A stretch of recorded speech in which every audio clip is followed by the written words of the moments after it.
കുറച്ച് പൈസയും അഡ്വക്കേറ്റ് ആളൂരിനെ പോലൊരു വക്കീലും ഉണ്ടെങ്കിൽ ആർക്കും ആരെയും കൊല്ലാമോ? ഞാൻ നാളെ കൊലപാതകം നടത്തട്ടെ, സാധനം രക്ഷിക്കും, പോയി കൊന്നുവാടോ, ഞാൻ രക്ഷിക്കാം.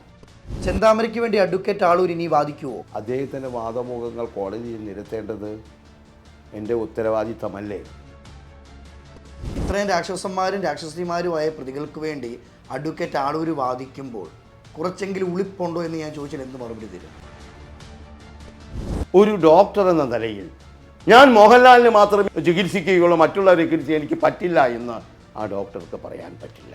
അവന് ഏത് ഉളുപ്പില്ലാത്ത ഒരു പക്ഷേ കുഷ്ഠരോഗം ബാധിച്ച ആളെയും ചികിത്സിക്കേണ്ടി വരും. ഒരു രാക്ഷസി എന്ന് തന്നെ പറയും കേട്ടോ. ആ ഗ്രീഷ്മയ്ക്ക് വേണ്ടി വാദിക്കാനുണ്ടായ കാരണം എന്താ? ഈ ഷാരോൺ ചെയ്തതെല്ലാം ശരിയാണ് എന്ന് അക്സെപ്റ്റ് ചെയ്യാൻ ഞാൻ തയ്യാറല്ല. ഒരു അഭിഭാഷകൻ എന്ന നിലയിൽ ഈ ഒരു കേസുമായി ബന്ധപ്പെട്ട് ഒരു ശിക്ഷ പോലും ഒരു പക്ഷേ ഈ പറയുന്ന ഗ്രീഷ്മയ്ക്ക് ഉണ്ടാകുമായിരുന്നില്ല. സൗമ്യ മർഡർ കേസിൽ ഗോവിന്ദസ്വാമി എന്ന് പറയുന്ന വ്യക്തിക്ക് കീഴ്ക്കോടതിയും അപ്പീൽ കോടതിയും ഒരുപോലെ കണ്ട ശിക്ഷ സുപ്രീം കോടതി തിരുത്തി എഴുതിയത്. ഗ്രീഷ്മയ്ക്ക് മേൽക്കോടതികൾ പോകും തോറും ഈ പറയുന്ന ശിക്ഷയിൽ നിന്ന് 100% ഇളവ് ലഭിക്കും. അഡ്വക്കേറ്റ് ആളൂർ ഗ്രീഷ്മയ്ക്ക് വേണ്ടി വാദിക്കാൻ പോകുമ്പോൾ സൂക്ഷിക്കണം കേട്ടോ, കഷായം കൊണ്ട് തരല്ലേ.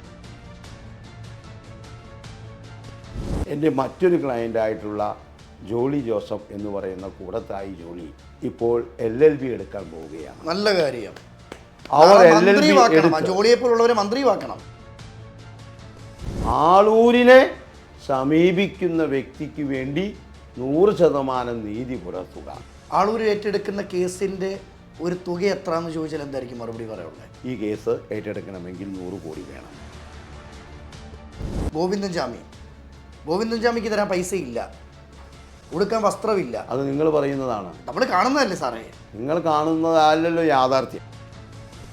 ഏത് കോടതി വെറുതെ വിട്ടാൽ ഒരു മേൽക്കോടതി ഉണ്ടല്ലോ, അവിടെ കണക്കെണ്ണി പറയേണ്ടി വരത്തില്ല സാറേ? 1000 കുറ്റവാളികൾ രക്ഷപ്പെട്ടാലും ഒരു നിരപരാധി പോലും ശിക്ഷിക്കും. ഒരു വ്യക്തിക്ക് കണ്ണീരൊടുക്കാനുള്ള എല്ലാ അവകാശങ്ങളുമുണ്ട്. ഈ ശാപം മാറുമോ? നാളെ ഇപ്പോൾ അഡ്വക്കേറ്റ് ആളൂരിൻ്റെ വീട്ടിൽ ഒരാളെ ഞാൻ കൊലപ്പെടുത്തിയാൽ പൈസ കൊണ്ടുവന്ന് സമീപിച്ചാൽ എനിക്ക് വേണ്ടി കൂടെ നിൽക്കുമല്ലേ?